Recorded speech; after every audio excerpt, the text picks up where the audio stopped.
Hello friends, स्वागत है आप सभी का आपके अपने YouTube channel S D Y classes में। और मैं हूं दीपक। फ्रेंड्स, वैसे स्टूडेंट जो बिहार बोर्ड 12th परीक्षा 2024 में देने वाले हैं, उनके लिए आज के इस वीडियो में हम लोग हिंदी के प्रथम पाठ जो है आपका बातचीत है, उससे जितने भी महत्वपूर्ण ऑब्जेक्टिव है वो सभी आज हम लोग डिस्कस करने वाले हैं। तो ये वीडियो आपके लिए बहुत ही ज़्यादा महत्वपूर्ण रहने वाली है, क्योंकि एक भी ऑब्जेक्टिव अगर बातचीत से आपके एग्जाम में आते हैं तो आपका क्वेश्चंस नहीं छूटेगा। तो इसलिए पूरे वीडियो को आप सभी लोग अच्छे से देखिएगा, और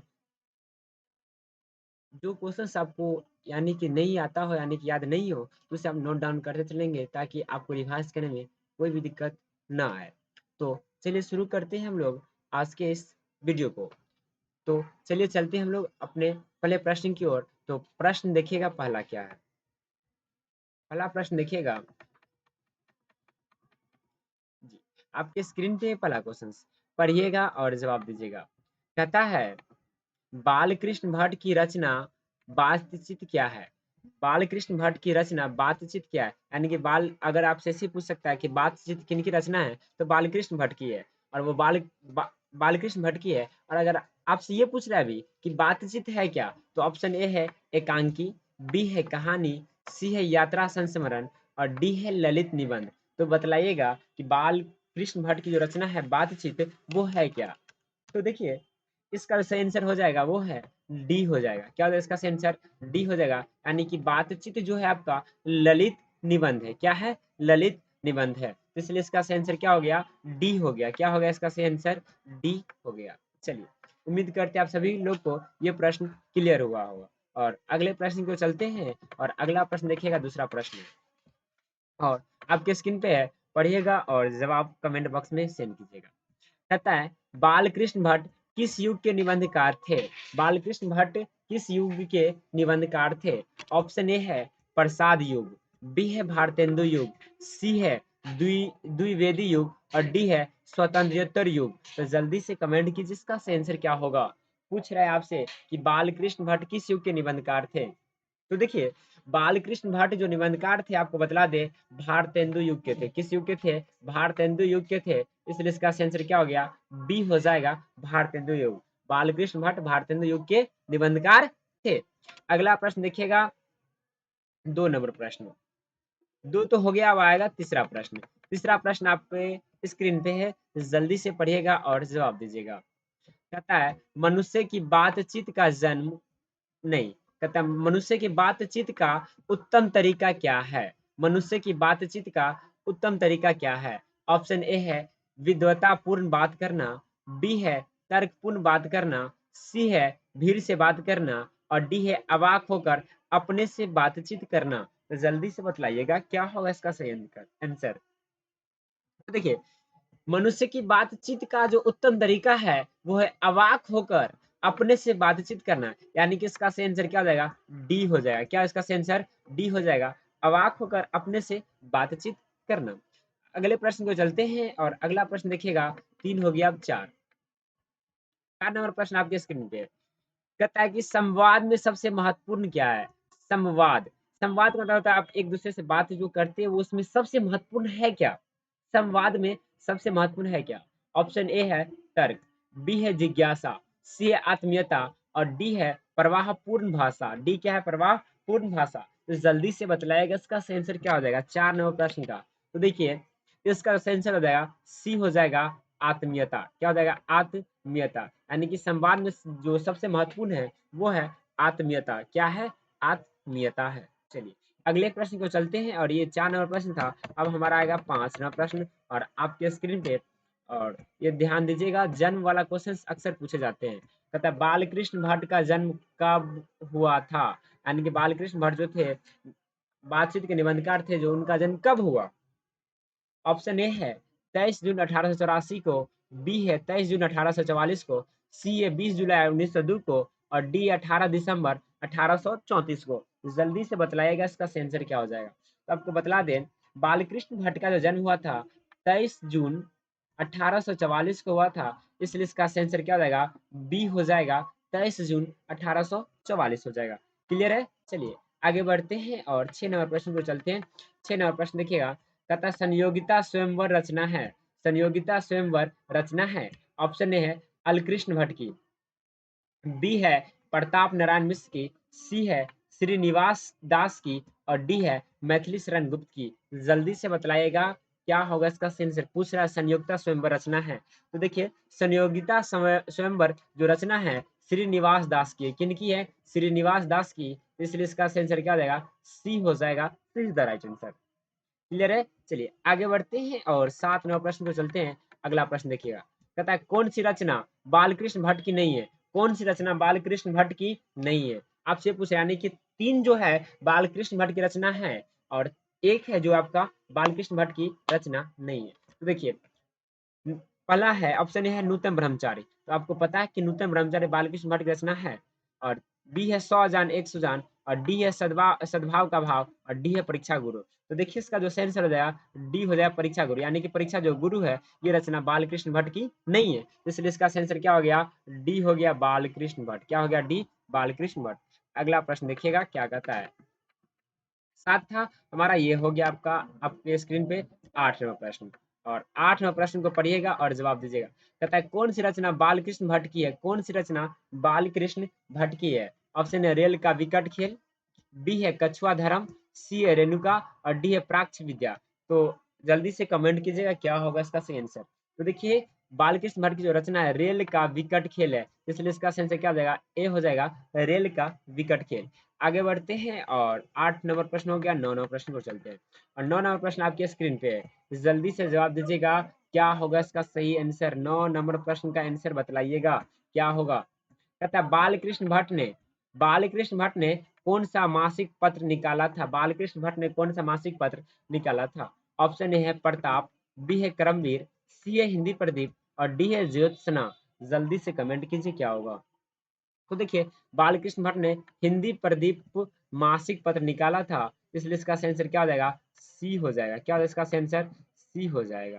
क्लियर है?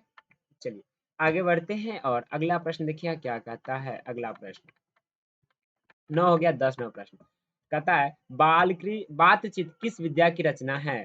कहता है बातचीत किस विद्या की रचना है? ऑप्शन ए आलोचना, बी है गीत, सी है शोध और डी है निबंध। तो देखिए बातचीत जो है वो है निबंध है। क्या है? निबंध है। और वो कौन सा निबंध है? ललित निबंध है। कौन सा निबंध है? ललित निबंध है। इसलिए इसका आंसर क्या हो जाएगा? डी हो जाएगा निबंध। क्लियर है? चलिए आगे बढ़ते हैं और 10 के बाद क्या आएगा हमारा? 11 नंबर प्रश्न। और 11 नंबर प्रश्न आपके स्क्रीन पे है। जल्दी से पढ़िएगा और जवाब दीजिएगा। कहता है रॉबिन्सन क्रूसो ने 16 वर्ष के उपरांत किसके मुख से एक बात सुनी? ऑप्शन ए है फ्राइडे के, बी है संडे के, डी है एडिसन के और डी है स्टील के। जल्दी से बतलाइएगा। तो देखिए रविंद्र कुसुम ने 16 वर्ष के उपरांत फ्राइडे को मुख से बात की, मुख से बात सुनी थी, एक बात सुनी थी, इसलिए इसका आंसर क्या हो जाएगा? ए हो जाएगा। क्लियर है? चलिए 11 हो गया। 12 नंबर प्रश्न को चलते हैं। 12 नंबर प्रश्न देखिएगा आपके स्क्रीन पे है और क्या कहता है पढ़िएगा और आंसर कमेंट कीजिएगा। कहता है बातचीत शीर्षक निबंध के निबंधकार कौन है? बातचीत शीर्षक के निबंधकार कौन है? तो आपको पता है बातचीत निबंध के जो निबंधकार है वो है बालकृष्ण भट्ट है। कौन है? बालकृष्ण भट्ट है। इसलिए इसका आंसर क्या हो जाएगा? डी हो जाएगा बालकृष्ण भट्ट। चलिए आगे बढ़ते हैं और अगले प्रश्न को चलते हैं। और 13 नंबर प्रश्न है, कहता है बातचीत के माध्यम से बालकृष्ण भट्ट क्या बतलाना चाहते हैं? यानी कि बातचीत जो निबंध है उसके माध्यम से बालकृष्ण भट्ट क्या बताना चाहते हैं? ऑप्शन है बातचीत की शैली, बी है भाषण की शैली, सी है संवाद की शैली और डी है इनमें से कोई नहीं। जल्दी से बतलाइएगा बातचीत के माध्यम से बालकृष्ण भट्ट क्या बताना चाहते थे। तो बातचीत के जो माध्यम से है बालकृष्ण बतलाना चाहते थे बातचीत की शैली। किसकी शैली? बातचीत की शैली। इसलिए इसका आंसर क्या हो जाएगा? ए हो जाएगा। क्लियर है? चलिए आगे बढ़ते हैं और 14 नंबर प्रश्न की ओर चलते हैं। और 14 नंबर प्रश्न आपके स्क्रीन पे है। जल्दी से पढ़िएगा और जवाब दीजिएगा क्या होगा इसका सही आंसर। जल्दी से पढ़िए।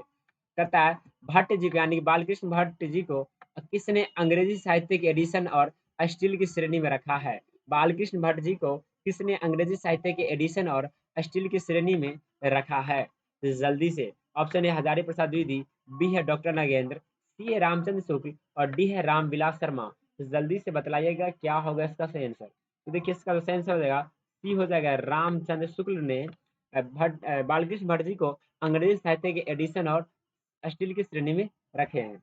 अगला प्रश्न और 14 था और हमारा 15 आएगा। 15 नंबर प्रश्न आपके स्क्रीन पे है, तो जल्दी से पढ़िएगा और जवाब दीजिएगा क्या होगा इसका सही आंसर। कहता है बालकृष्ण भट्ट का निवास स्थान कौन सा है। बालकृष्ण भट्ट का निवास स्थान कौन सा है। Option A Lucknow Uttar Pradesh, B है इलाहाबाद उत्तर प्रदेश, सी है मथुरा उत्तर प्रदेश और डी है वाराणसी उत्तर प्रदेश। जल्दी से बतलाइएगा क्या होगा। तो देखिए बालकृष्ण भट्ट जी का जो निवास स्थान है वो है, आपको बतला दे, इलाहाबाद है। क्या है, इलाहाबाद है, इसलिए इसका सही आंसर क्या हो जाएगा, बी हो जाएगा, इलाहाबाद उत्तर प्रदेश। क्लियर है। चलिए आगे बढ़ते हैं और 15 नंबर प्रश्न के बाद 16 नंबर कहता है बालकृष्ण भट्ट ने किस पत्रिका का संपादन किया। ऑप्शन है आर्यव्रत, बी है हुंकार, सी है हिंदी प्रदीप और डी है पंजाब केसरी। जल्दी से बतलाइए। तो देखिए बालकृष्ण भट्ट ने जो पत्रिका संपादन किया था वो है हिंदी प्रदीप। क्या है, हिंदी प्रदीप, इसलिए इसका सही आंसर क्या हो जाएगा, सी हो जाएगा। क्या हो जाएगा, सी हो जाएगा। और अगले प्रश्न को चलते हैं और अगला प्रश्न देखिएगा आपके स्क्रीन पे है और पढ़िएगा और जवाब दीजिएगा। जल्दी से पढ़िए और जवाब दीजिए।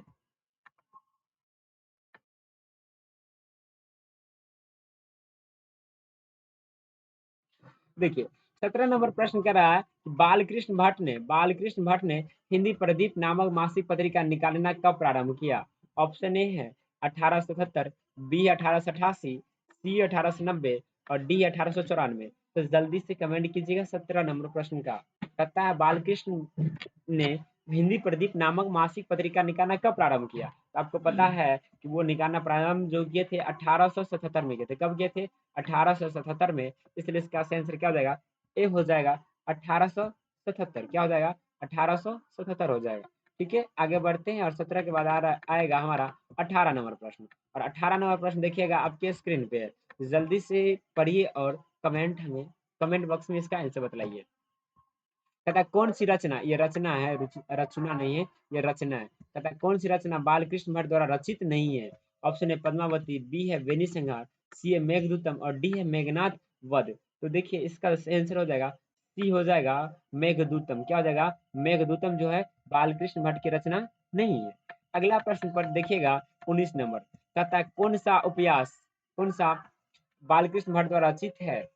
ऑप्शन है मैला आचन, बी है गोदान, सी है सौ अजान एक सुजान और डी है अंतराल। तो देखिए इसका जो सही आंसर हो जाएगा, सी हो जाएगा सौ अजान एक सुजान। और अगला प्रश्न देखिएगा 20 नंबर है। 20 नंबर प्रश्न क्या कहता है इसे ध्यान से सुनिएगा और कमेंट बॉक्स में इसका आंसर बताइएगा। कहता है नाटक के प्रारंभ में होने वाले मंगल पाठ को क्या कहा जाता है। तो नाटक के प्रारंभ में जो मंगल पाठ होता है उसे हम लोग कहते हैं नांदी पाठ कहते हैं। क्या कहते हैं, नांदी पाठ कहते हैं। इसका आंसर क्या हो जाएगा, बी हो जाएगा। अब देखिए 21 नंबर प्रश्न आपके स्क्रीन पे कहता है रॉबिन्सन क्रूसो रॉबिन्सन क्रूसो को कब तक मनुष्य का मुख देखने को नहीं मिला। ऑप्शन है 10 वर्ष, बी है 12 वर्ष तक, सी है 16 वर्ष तक, डी है 18 वर्ष तक। तो जल्दी से बतलाइएगा। तो देखिए रॉबिन्सन क्रूसो को 16 वर्षों तक मनुष्य का मुख देखने को नहीं मिला था, इसलिए इसका आंसर क्या हो जाएगा, सी हो जाएगा। अगला प्रश्न देखिएगा 22 नंबर कहता बोलने से ही मनुष्य के रूप का साक्षात्कार होता है, यह किसने कहा था। ऑप्शन है एडिसन, बी है बेन जॉनसन, सी है स्पेंसर और डी है मिल्टन। तो देखिए इसका सही आंसर हो जाएगा, बी हो जाएगा बेन जॉनसन हो जाएगा। अगला प्रश्न देखिएगा 22 के बाद क्या आएगा 23 नंबर। 23 नंबर प्रश्न आपके स्क्रीन पे है, जल्दी से पढ़िए और जवाब दीजिए। कहता है असल बातचीत सिर्फ दो व्यक्तियों में ही हो सकती है, ये किसका मत है। यानी कि असल जो बातचीत है वो सिर्फ दो व्यक्तियों में हो सकता है, ये किसका मत, यानी कि किसने कहा था। ऑप्शन है एडिसन, बी है बेन जॉनसन, सी है मिल्टन और डी है स्पेंसन। तो देखिए इसका सही आंसर हो जाएगा, ए हो जाएगा एडिसन हो जाएगा। क्या हो जाएगा, एडिसन हो जाएगा। आगे देखिए 24 नंबर कहता है एडिसन के अनुसार असल बातचीत कितने लोगों के बीच हो सकती है। ठीक इससे पहले देखें तो कितने व्यक्तियों के बीच हो सकता है, दो व्यक्तियों के बीच। इसका आंसर क्या हो जाएगा, दो हो जाएगा। क्लियर है। चलिए आगे बढ़ते हैं और 25 नंबर की ओर चलते हैं। कहता है बातचीत से मन किस प्रकार का हो जाता है। ऑप्शन है क्रोधपूर्ण, बी है भारी और बोझिल, सी है हल्का और स्वच्छ और डी इनमें से कोई नहीं। आपको पता है कि बातचीत से जो मन है हल्का और स्वच्छ होता है, तो इसका आंसर क्या हो जाएगा, सी हो जाएगा हल्का और स्वच्छ। तो देखिए आज के सेशन को हम लोग यहीं पे विराम देते हैं। हम लोगों ने आज के सेशन में कुल 25 क्वेश्चंस को देखा है जो आपके एग्जामिनेशन के लिए महत्वपूर्ण है तो सभी क्वेश्चंस को आप लोग अच्छे प्रकार से देख लीजिएगा और जो प्रश्न आपको न याद हो उसे कॉपी पे नोट डाउन कर लेंगे तो और बढ़िया रहेगा। तो मिलते हैं अगले वीडियो में, आज के लिए इतना ही रखते हैं। और सेकेंड यानी कि द्वितीय पार्ट का हम लोग ऑब्जेक्टिव जल्द ही वीडियो बना के अपलोड करेंगे, तो आप लोग जरूर देख लीजिएगा। यानी कि इसी तरह प्रत्येक पार्ट का आपको वीडियो बना बना के ऑब्जेक्टिव आपको देते रहेंगे और आप देखते रहेंगे और सही प्रश्नों को अच्छे से तैयार करते रहेंगे। तो आज के लिए इतना ही, मिलते हैं अगले वीडियो में, तब तक के लिए जय हिंद, जय भारत।